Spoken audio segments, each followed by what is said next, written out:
Welcome back to Definitely Not Definitive. I'm Ken. And I'm Bethany. And we're just an elderly couple in love. That was reaction to some Elden Ring. Well, I feel old. So we're checking out Elden Ring, the lore of Elden Ring's Eternal Cities by Vadi. If you want all of our Elden Ring reactions, check out the description of this video because we got a playlist there for you. Yeah. And we've reacted to a lot of Elden Ring. And because of that, It's got its own drink. yeah. Hell yeah. It is the Tarnished Tonic. Yep. And it's gold. Whoa. It's gold. It Cheers. shimmers. Cheers. Bucky likes it too. Bucky's discovered that we have tasty cocktails during our filming. And he's started to become quite curious as to what is in our various different glassware.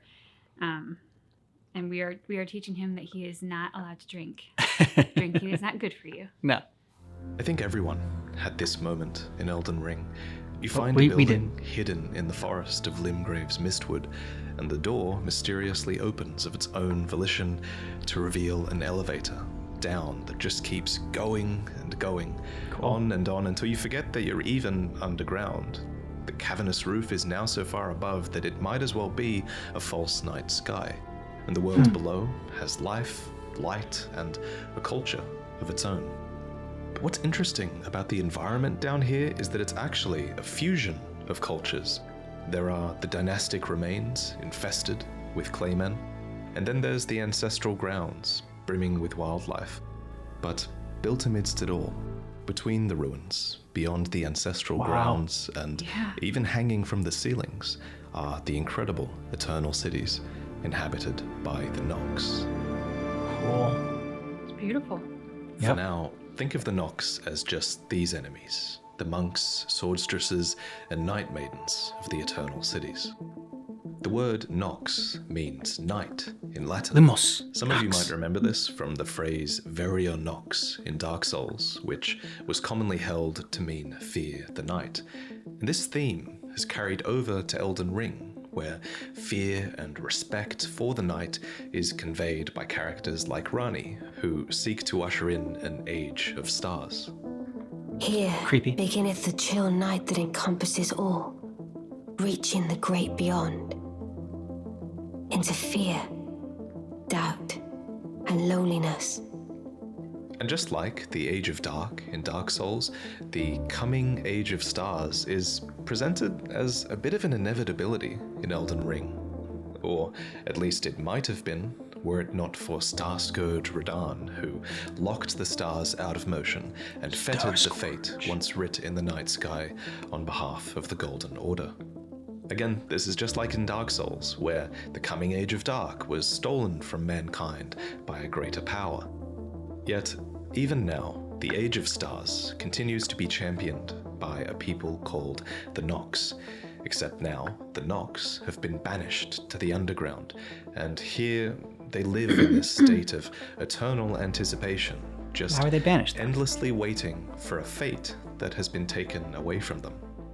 We're never explicitly told which act it was that led to the Nox's banishment, but my best guess is that it has to do with this, the Fingerslayer Blade, which we loot beneath the giant's throne in Nokron. A part of its description reads, "This blood-drenched fetish is proof of the high treason committed by the Eternal City and symbolizes its downfall." So, what was the nature of the Nox's high treason, then? Well, this is a Fingerslayer Blade, one that is able to harm the Greater Will and its vassals. This blade is drenched in blood and proof of high treason, so it seems like the weapon was successfully used, but we can only really speculate on which pair of two fingers this blade might have been used on. Of course, it might have just been high treason to create this blade in the first place. This weapon is said to be born of a corpse, so let's take a closer look at its icon. Doing so reveals a spine running up the blade and two arms that form the hilt. So clearly this weapon is born of a corpse, but it's not the only weapon in game that's like this. Remember that moment at the end of the game where the Elden Beast reaches into the ground and pulls a sword from Radagon's corpse? That is the Sacred Relic Sword, and it too is a spined spiral blade with a human forming the hilt. So to some in this item's description, this weapon represents the end of an age, and to others, the beginning. Now, I kind of doubt that the Every end Finger is also Slayer a blade beginning. is made from a corpse that's as powerful as Radigan, just because it seems so much smaller, broken, and limp. But regardless, it clearly was an attempt to bring about the end of one age and the beginning of another. Just so, the Finger Slayer blade can only be wielded by Rani, who needs the weapon to claim her fate and achieve her ending. But this can only happen when you defeat Radahn and unlock the fate in the night sky, because doing so sets free a star from the cosmos, which crashes into Limgrave, revealing the path to Nokron, the Eternal City, where the Finger Slayer blade lies hidden. There are multiple Eternal Cities that are spread widely across the lands between and located deep beneath the earth. First, we have the city of Nokron that lies beneath Limgrave. The entrance to this city is torn open by Radahn's meteorite when we explore it, so all of the foremost buildings are ruined, but they form the path leading to this undisturbed, multi-layered city that's sort of tucked I know, behind it's the so dynastic cool looking. remains and the ancestral environs that were built here long before. Galaxy in there. Then there's Nokron's twin, the city of Nokstella, which is located beneath Liurnia. I think most people would have got their first hint of this city when they wound up in the Ainsel River fighting the Dragonkin soldier of Nokstella, but the true city is further up from here, Skeletor stretching just out sitting up there. between long sections of ant-infested tunnels. Here, the Nox have actually learned how to ride these ants, though the ants will happily turn on them if given the chance. But there's a third city. A completely devastated, nameless city located beneath Lanedell, which is a place we'll have to talk about a little bit later in this video. These three cities just have incredible architecture. I love Nokron's massive inverted towers, and it's cool how Nokstella's shining city is built right into this low-hanging false night sky. Now, the game isn't really clear on whether these cities existed before the Nox's banishment underground, or if they were built afterwards. However, I'm inclined to think that they actually existed before their banishment. Take the Fingerslayer Blade's description, for instance. This weapon is the most likely reason for the Nox's banishment, and it lays the high treason at the feet of the Eternal City. It doesn't blame the Nox, who would have existed above ground at some point. It blames the Eternal City.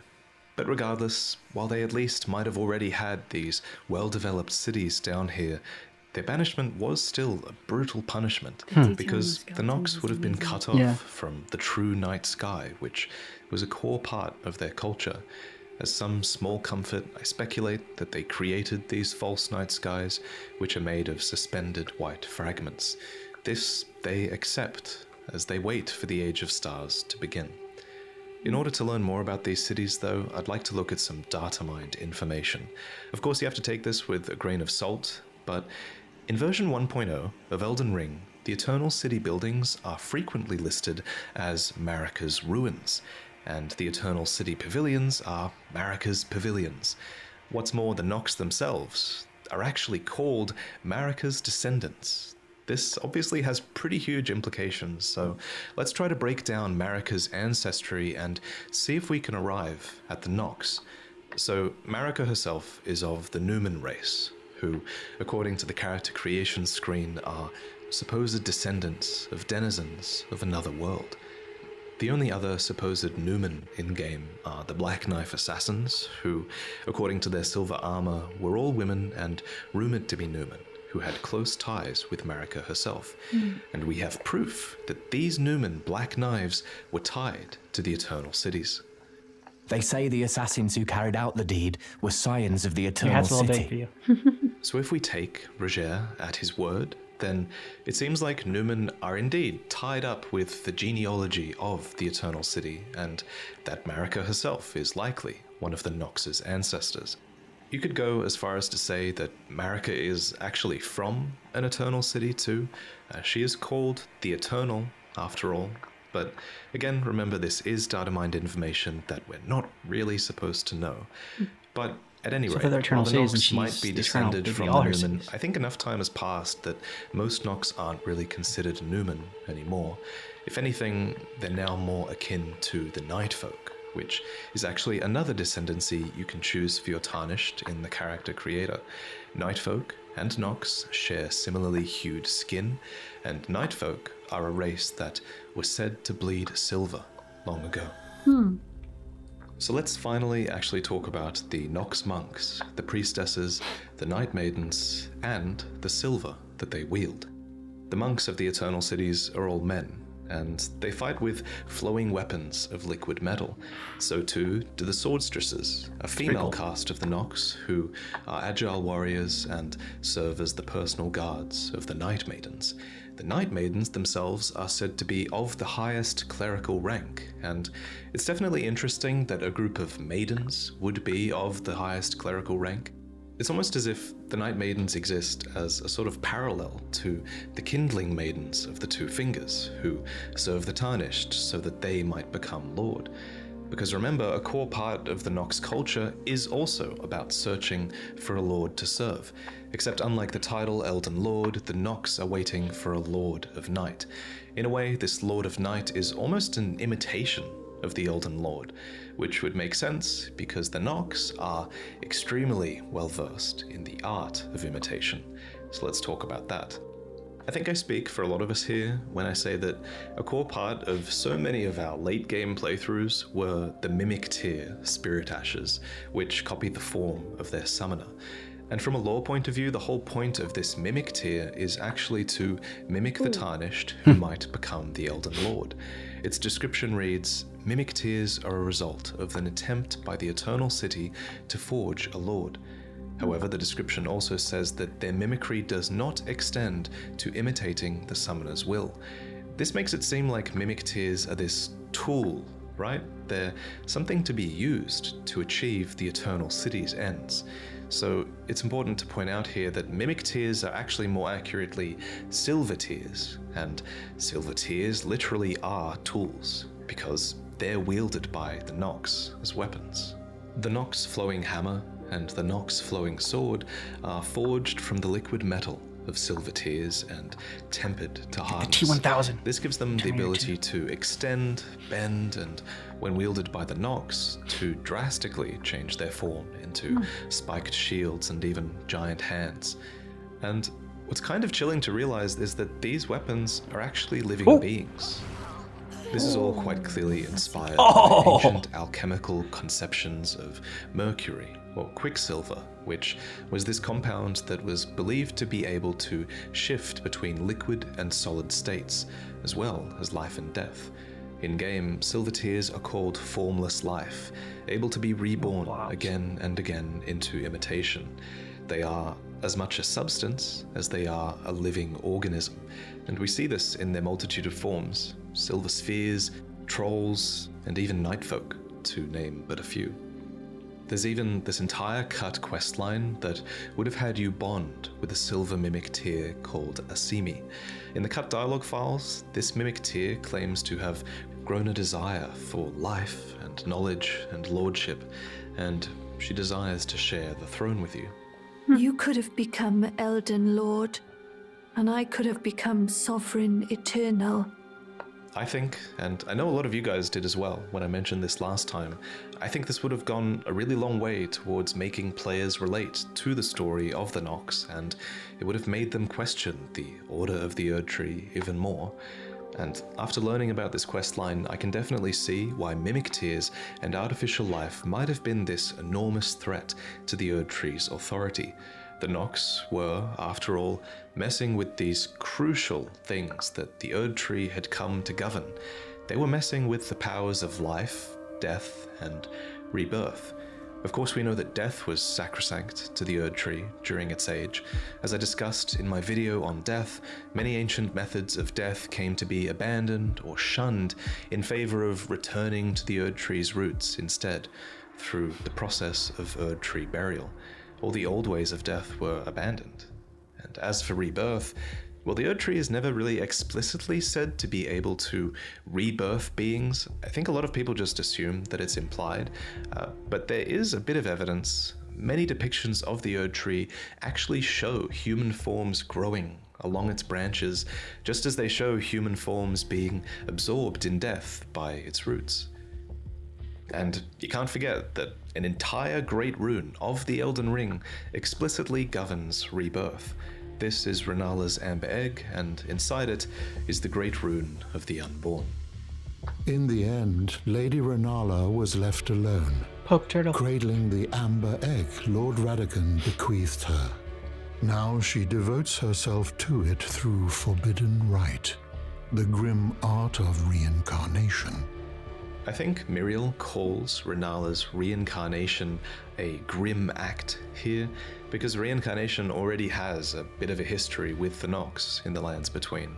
Yeah, And Renala isn't the Erd Tree, so I can see how what she's doing might be a bit sacrilegious. She's even capable of using larval tears from the Eternal City, so Miriel, speaking as any follower of the Erd Tree would, understandably decries Renala's rebirths as forbidden rites. And when I searched for this phrase, forbidden rites, in my dialogue spreadsheet, I stumbled upon cut dialogue from Thops, who confirms that forbidden rites like this did indeed originate in the Eternal City. I don't think it's a coincidence that forbidden rites is the same phrase used for Renala and by Thops as well. Oh, one more thing. Beware the Albinorics, accursed souls born of a forbidden rite of the Eternal City. So, the Albinorics. Albinorics seem to be a reference to the ancient notions of artificial life, and They're like that's something really that's big supported aliens, by like the they have like Albinoric the blood face of clot an alien, description, which calls them life forms made by human hands. According to the Albinoric shield, Albinorics are said to have been created from a primordial drop of dew, which to me evokes the Erd Tree's own imagery of dew, where drops of life dripped from the Erd Tree's branches. It's sort of imitation in that way to me. The ripple blade that is wielded by young Albinorics echoes Cool this, blade. stating that ripples are thought to be at the origin of their species. Obviously, these are all like a menorah references blade. to liquid, and it suggests that Albinorics are born of the same liquid silver that we just discussed. An older description of the blue silver set also confirms this, calling Albinorics children of silver. And there are a few different types of Albinoric that can be encountered in-game. There are first-generation Albinorics who have withered legs and are called the Albinorics of old. And then there are second-generation Albinorics who resemble frogs and are called the young Albinorics. Let's discuss these first-generation Albinorics first. As far as enemy models go, there are the men who are commonly the subject of torture and genocide, and then there are the women who seem to have learned to defend themselves as Albinoric wolfback archers. This is probably a good time to mention, Cool name. this isn't the only example in this video where the women of the culture are far more dexterous than the men. That's what I was All wondering of the too. Black Knives are women. The Nox swordstresses defend the Knight Maidens, who are of the highest rank. And if we're talking about rank, then Caria and its princesses as well are a prime example of that. Speaking of Caria, actually, Pidia is an example of an Albinoric man that serves Caria, and other Albinoric men in Caria have clearly learned Glintstone sorcery, not to mention Loretta, but maybe that's the story for another time. Moving on to the second generation is a story Albinorics. for another day. As newer Albinorics in the Lands Between, the formula for these artificial humans seems to have been improved, as they now have legs, which they put Hey, to nice comically cartwheels. good use, although Thops in his cut dialogue does say that they've lost the use of their tongues. So they really haven't got the formula quite right. There's something also going on with their heads, which FromSoftware themselves call dumpy and frog-like. You can even loot the Albinoric frog-like. mask, which is literally just their own face, skinned in an act of malicious mockery. Oh my god. And I really shouldn't laugh, but it is kind of funny, admittedly, that even Elden Ring players are also guilty of genociding helpless Albinorics. My There's God. this site in Mogwin Palace where it's just far and away the best way to farm runes, and thousands of players just kill these Albinorics over and over again. And it's just the perfect example of gameplay matching lore. Anyway, with all of this terrible shit happening to Albinorics, frankly, Poor just for Albinorics. the sheer audacity of them simply existing, it's no surprise that they see Miquella's Halig Tree as a haven, but in talking about that, we're getting far away from the Eternal Cities, so let's get back to there. So, It appears the Eternal Cities weren't content with just birthing Silver Tears and Albinaurics, because the Dragonkin, too, were born in the Eternal City. Cool. There are a tragic few that you can fight down there, and unlike the real stone dragons up above, they knew no true sky nor true lightning. It seems these Dragonkin were created, I think, with the intent of achieving a sort of immortality. Something that is suggested by the Dragon Scale Blade, which is an ice lightning weapon that reads, a weapon made by sharpening a gravel stone scale, thought to be the source of ancient dragon immortality into an unclouded blade. Alas, the Dragonkin soldiers never attained immortality and perished as decrepit, pale imitations of their skyborn kin. There's the word imitation again. And interestingly, just like the Fingerslayer Blade is this hidden treasure of the Eternal City that is capable of harming the Greater Will, ancient dragon smithing stones too are a hidden treasure of Faram Azula, capable of creating weapons that can slay a god. So, like so many other things in this video, the Dragonkin almost seem like they are imitations that were born with a malign purpose. That is badass. Just like Renala's children and the first-gen Albinaurics, these imperfect births only led to withered legs and a pitiful existence. Oh, this is the fun chapter. And now we finally arrive at the third city, the nameless Eternal City, which is located deep beneath the Erd Tree at the Deeproot depths, and it's lost its sky, its name, and even all traces of the Nox. And I believe we know exactly what is to blame for all of this. Astel, Bastard of the Void, is responsible. According to Astel's remembrance, it is a malformed star, born in the lightless void far away. And with all the force of a falling meteor, it seems, Astel destroyed an Eternal City and took away their sky. Logically, this nameless Eternal City is that Eternal City he destroyed, since it's absolutely devastated and it is missing its false night sky. And when the description says Astel took away their sky, I believe that's really literal. I think Astel really did take it away, far away. Because we don't fight Astel anywhere near the nameless Eternal City, we fight it way further south. Almost as if Astel ruined the nameless city, then flowed all the way down the Ainsel River to the south, past Noxtella and into an enormous cavern where it set up a suspiciously familiar night sky. The Eternal Darkness spell tells us that it's this manifestation of the despair around the ruin of the Eternal City, and the spell in question is essentially this black hole with a powerful gravitational force drawing everything into it. The Astel don't seem like these super sentient beings to me, so what if they were mere animals, just drawn towards a sort of black hole, or maybe towards another powerful gravitational force, like a moon? Which brings us back to the city of Noxtella. Exploring Noxtella's tallest towers rewards you with the legendary Moon of Noxtella talisman, a treasure of theirs that represents the lost Black Moon. This moon apparently was once the guide of countless stars, and might have served as a sort of artificial moon below ground. But tragically, it seems this black moon was shattered into pieces, because fragments of this moon can be found in memory stones, which have a really similar gameplay function to the talisman, granting you additional memory slots.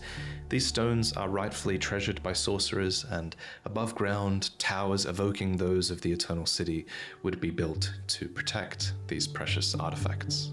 I'm not sure how these fragments were stolen from the city, though over in Nokron there are examples of foreign forces making incursions into the city. These beings are members of the Company of the Fallen Hawk, a company of slaves that were ordered to explore the Eternal City.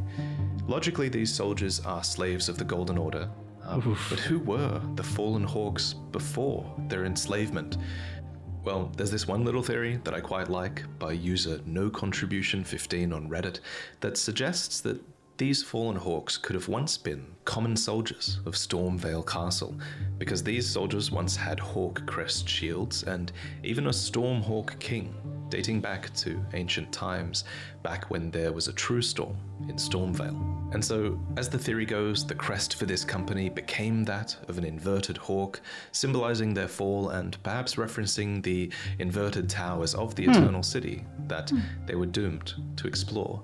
As for why they explore the city, the first thing that comes to mind is that they might have been sent here to look for the Finger Slayer Blade, which is the hidden treasure of Nokron, where the Fallen Hawks were sent, although this is mostly all just speculation.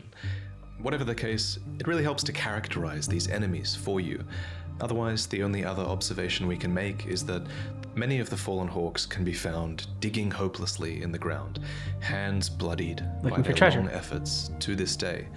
Torches are an important part of their design, and this reinforces the idea that they're here looking for something, to the point where the band's last embers were used up in their long search, and then they began to burn the bones of their fellows, acquiring the cold ghost flame.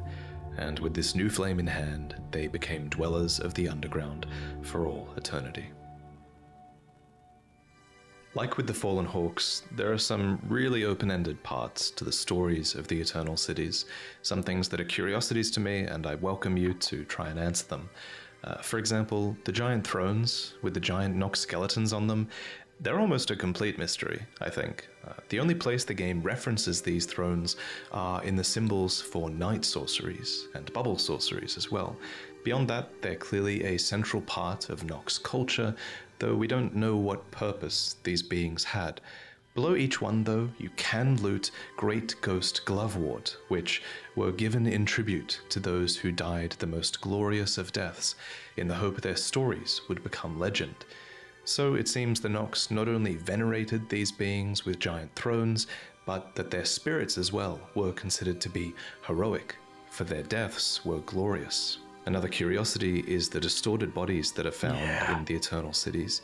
These erupt from the ground, and many buildings as well, of the Nox. Are these other inhabitants of the city? Are their deaths related to the giants? Got banished. What are these? And finally, there are the gargoyles that are found in the nameless Eternal Cities, with misshapen, ruined bodies.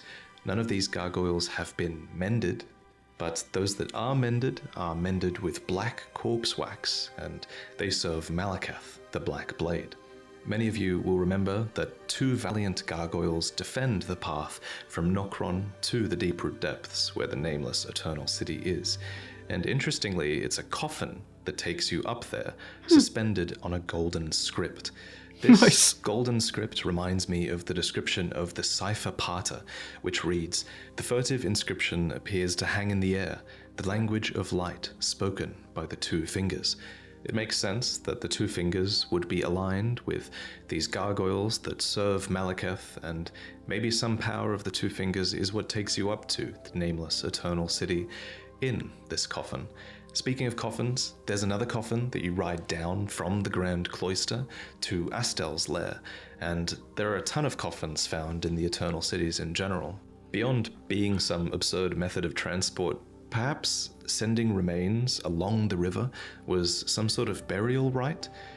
At any rate, many of these coffins have been waylaid along the Ainsel River tunnels, where ants feast upon the remains.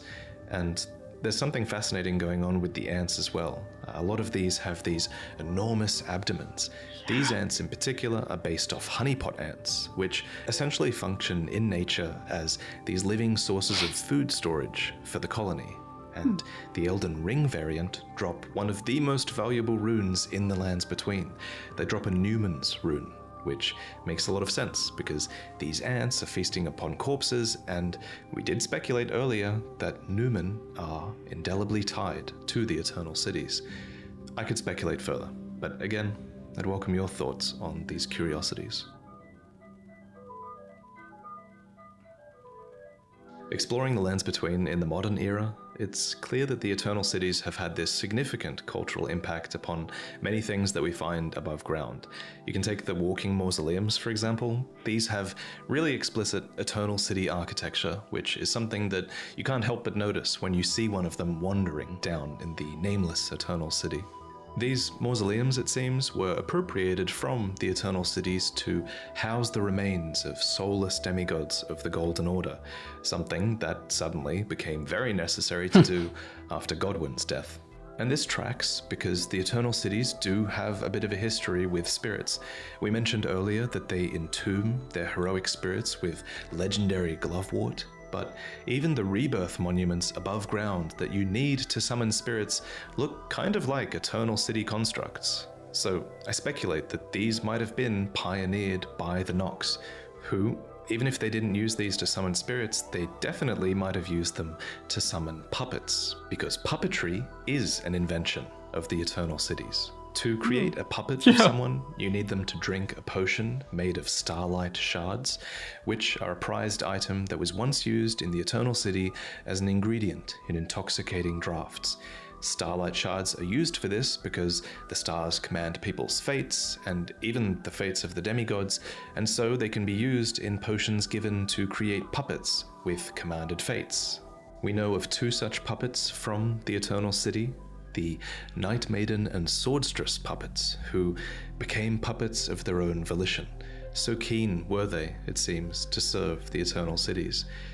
But when you look at all the puppet summons that you can get in Elden Ring, these 2, the Night Maiden and the Swordstress of the Nox, these 2 are a bit of a special case because most puppets we find are actually controlled against their will and are extremely unwilling to serve their masters.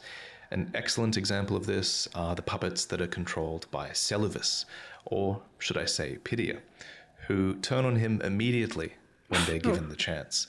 These puppets are Knights of the Cuckoo, a faction that are explicitly aligned against Caria, and yet these knights are forced to fight on Caria's behalf here in Caria all the same. Carians also seem to have appropriated a lot of the tools of the Eternal Cities, like puppetry and inverted towers as well, which is only natural considering how much they actually have in common with the Eternal Cities.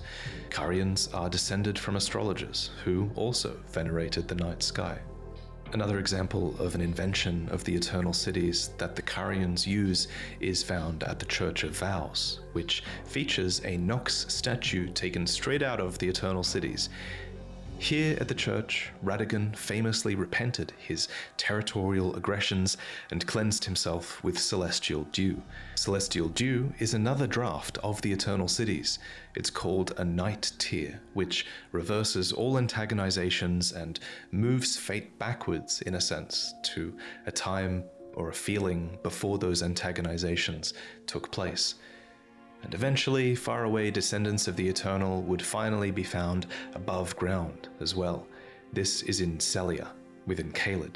Gowry calls Celians descendants of the Eternal, and in addition to having one of those signature thrones at the center of the city, there's also a couple of Nox bosses here. And finally, Celians were famed for their Knight class of sorceries, which their assassins made good use of. The Celians were also really proficient at turning invisible, which is an art that the Black Knives used, since they are, after all, also scions of the Eternal Cities. And it's just amazing how it all overlaps in the end. And in the end, another group would seek inroads to Nokron. This is when we play the game. These were Iji, Blythe, and Rani. Rani is a character that inherits a lot of the Nox's legacy.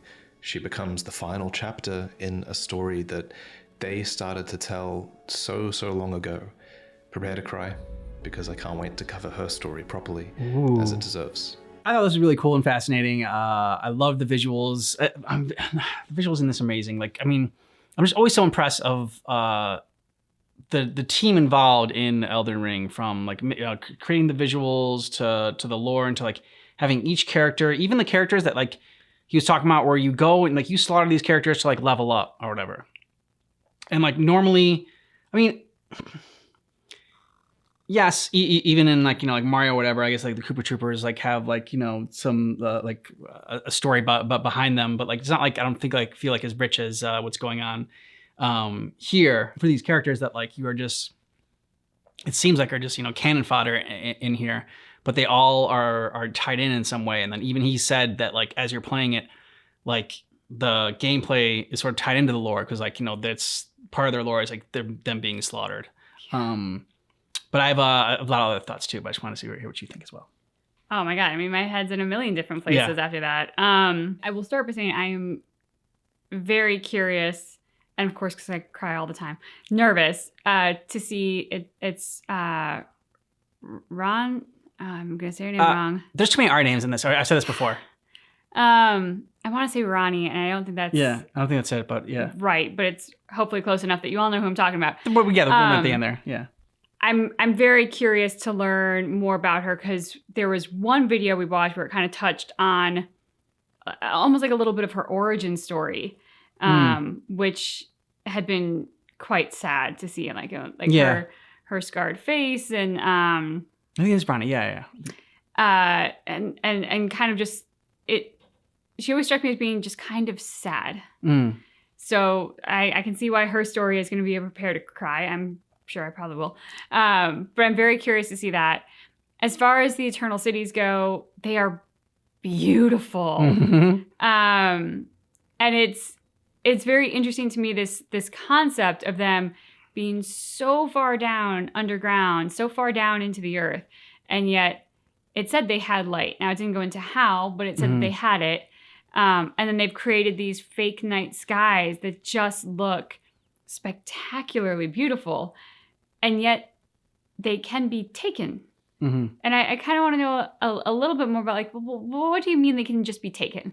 Like, the way that they made it sound was like, oh yeah, the guy came in and he like plucked the night sky away and he put it over here. And it's like, but how does one pluck the night sky? I would like to know a little bit more about this. I found that fascinating. So there are a ton of thoughts, and I don't want to spill all mine. I want to go back to you before going into too much. But you mentioned the artwork, and one thing that just stuck out to me so much in this one was the detail of those like tortured soul skeletons. Because every time that they were on screen, they drew my attention because they evoked such an emotional response. I mean, they just looked so desperate, full of despair, full of longing, famine. I mean, like I just thought of like they seemed like the embodiment of all the sorrow in the world. And they had such detail in the facial expressions, the different ones, where their hands were, some of them up by their heads, some reaching out. I mean, that was one thing where I was like, I always notice the artwork in these because it's beautiful and it really helps take us on the journey. But that element in particular just kind of became a little bit of a scene stealer for me each time because it was so kind of like provocative to look at. And that segues into what I wanted to talk about was the tortured souls, because he had talked about how Vadi had said that was one of the things that's not really explained. And like, I do think that it was, those were actually people that were in the cities as they got banished down below. And, I mean, some of the Nox were still above. And it's like, if you weren't in the city, because like they were, like the city itself was what was to blame. It wasn't just the Nox that were being banished down there. It was the city itself. And so it's like, if you were within that city, you were cursed as well. And like the Nox that were outside the city, yes, they had to go like back down there. And maybe they like ventured down there, and that's why they weren't changed instead of being like, like transported down there at the same time. But I feel like, yeah, everyone that was transported down there at the same time was changed like that and then infused together. That's why you see them like, crying out and reaching out for their loved ones. And like, then they're all like getting like fused together. So that for me was when he said like, that was like a theory that could happen. Like that really jumped out as like that. Yeah, I think that's kind of what I believed as I was watching it. And then when he said that he wasn't confirmed, but like, that like one of the thoughts could be that they were all like a part of the city beforehand. Like, yeah, that to me makes the most sense.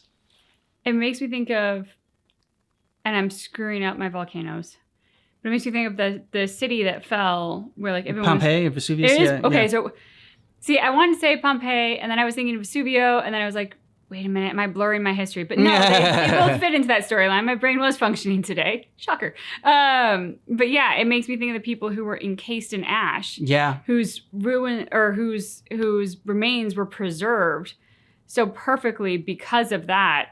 And so like they were essentially forever trapped in their final moment, in that final whatever it was of like reaching out for a loved one or final act of desperation or pleading to God or like whatever it was that they did in the moment of impending doom.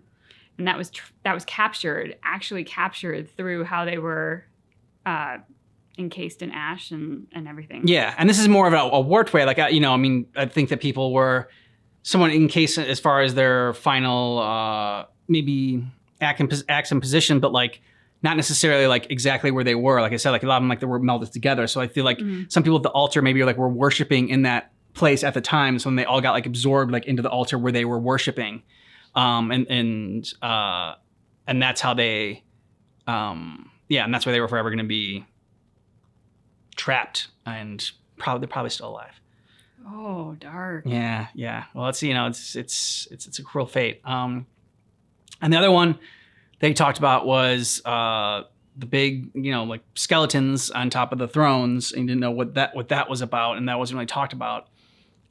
This is a lot more crazy of a theory out there. It's time for a Ken Crazy theory, and I think that you talked about America and how America was in charge of the Nox, right? Or like that was like a theory, whatever, that America was sort of like, you know, headed up the Nox and in charge. And there's a lot of like, you know, things that kind of pointed to that.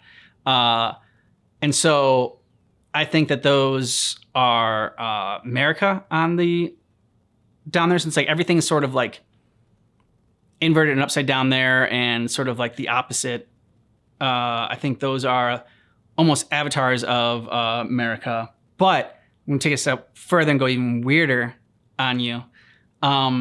America is also thought that like she had like split herself at one point and was also her own lover. Yeah. I can't remember his name. Like our name. I think it was like Radigan or something like that. Yet another R. Yeah, and the guy like left his wife and then came back and like married her. Left the one who has the amber egg baby. Yeah, exactly. And so I'm thinking that those are another part of America down below there, and maybe in a sense, like they're skeleton forms because like if she were to die or something like that, then she could just like reappear like in like inhabit one of those forms on the throne. But like then she's also there, still a part of her people down in Nox, and they can still like, you know, she's still keeping a watchful eye over them, and they still feel her presence there. Just like the night sky is artificial, that could also be like an artificial manifestation of America. But again, like I said, it's fucking crazy and out there and weird. But hey, this is Elden Ring, so anything's possible, right? It is crazy to me to watch Elden Ring because I think it's an odd juxtaposition that's also perhaps very reminiscent of real life, which is why I like it. But it's like it's so beautiful and it's so rich with lore and it's fantasy, and so my brain naturally goes to like, yes, there'll be some dark, but like the light will overcome it, like Lord of the Rings and Harry Potter and like all of these things that make us feel good and have like these uplifting lessons in them. Yeah, I'm not so sure that's here in Elden Ring. Like it's very beautiful, and there are some very interesting and compelling characters and races of being or creatures, or like there's a whole bunch of different entities in this world, but it's largely very dark. Like I'm trying to think of the happy moments, and like there was the prepare to cry with the dog that I think kind of had a happy ending. Of course, it made me like bawl beforehand. But like that, I was like, oh, this actually left making me feel like there's a positive ending or like a glimmer of hope or something. And then so many of the other ones that we watch, I'm just like, this is really dark. This isn't even called Dark Souls or or like Diablo or some of the other things that we explore, but it's like, you know, Elden Ring also sounds kind of light for some reason to me. Like it feels like it should be more uplifting. But it's quite dark. And I'm not complaining about that. I'm just kind of surprised by it surprises me in the name and the beauty of it to then be so dark in a lot of the storytelling. And I think they do a great job with that. I think it's supposed to be like, you know, some unconventional beauty within Elden Ring, and the fact of, you know, being able to find the beauty and the light and the hope within darkness. And like sometimes when you think that something is everything's not always what it seems, and like what we think of as depressing or dark or different or weird, actually maybe it isn't, and it can be looked at in different ways just because we're not understanding it. But through understanding and actually trying to look on it past face value is where you get the deeper meaning. So in that sense, I think that Elden Ring does a really great job. I love how you just described that. And I think one thing sort of it's at three the... loves. Yeah, no, I really did. And I think one thing that you really said at the end there is about how finding the beauty takes looking beyond what we don't understand and trying to understand. And I think that's really true in our world that we live in. People so often fear and hate what they don't understand. Hate is born out of fear. So it's not like it.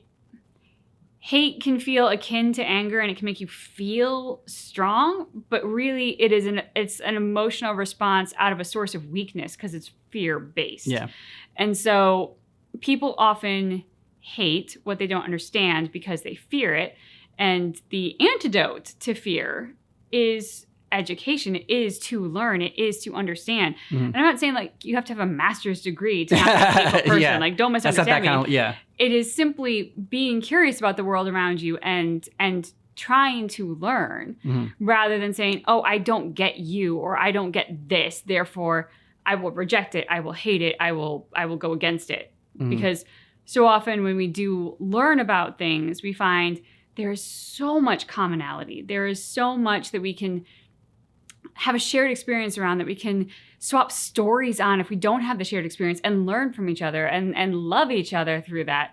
That I think that is something that Elden Ring does a really good job of is taking away conventional beauty, conventional stereotypes. And I bet you're going to figure out where I'm going with this one because it wouldn't be me if I didn't shout it out. Hell yeah to the female empowerment in this. Like, yes, women, let's go. Let's kick ass. I love that it is the female warriors who protect the maidens, that the maidens are the highest ranking, that the female warriors protect them. It's not the monks. The monks are over there doing their own thing. Who cares what they're doing? The females... Got some pretty cool weapons, the monks, though. Yes, I will give you that.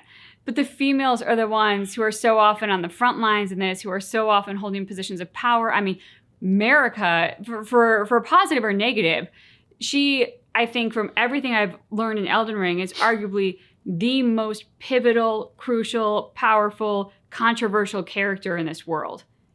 And she's a she. And I love it. I mean, she has split herself, and also there's her lover. And I think the hardest character to fight in here, Melina. Yeah, she's a badass. Yeah, that's not Melina, but I was just gonna call her Melina. But you know what I'm talking about? Yeah, like the one with the red hair. Red hair. Yeah, it was like Yeah, so I absolutely freaking love that in every way. So bravo, Elden Ring, and thank you on behalf of a female audience and female gamers. Although, I mean, none of them are called the Star Scourge, which is a pretty badass name. And, just shout out my boy, Star Scourge. That's fair. That is fair. Let us know what you thought about this down below in the comments. And if you want all of our Elden Ring reactions, check out the description of this video because we got a playlist there for you. Yep. A happy binging. We got a ton of Elden Ring reactions that we've done, as well as a bunch of From Software games. With our drinks. Yeah, with our drinks and everything. Mostly gone at this point. And you can get early ad-free access to our reactions by checking out the description of this video with our link to our Patreon. Thanks so much for checking out our reaction for the lore of the Elden Ring's Eternal Cities. But just keep in mind that our reaction is definitely not definitive.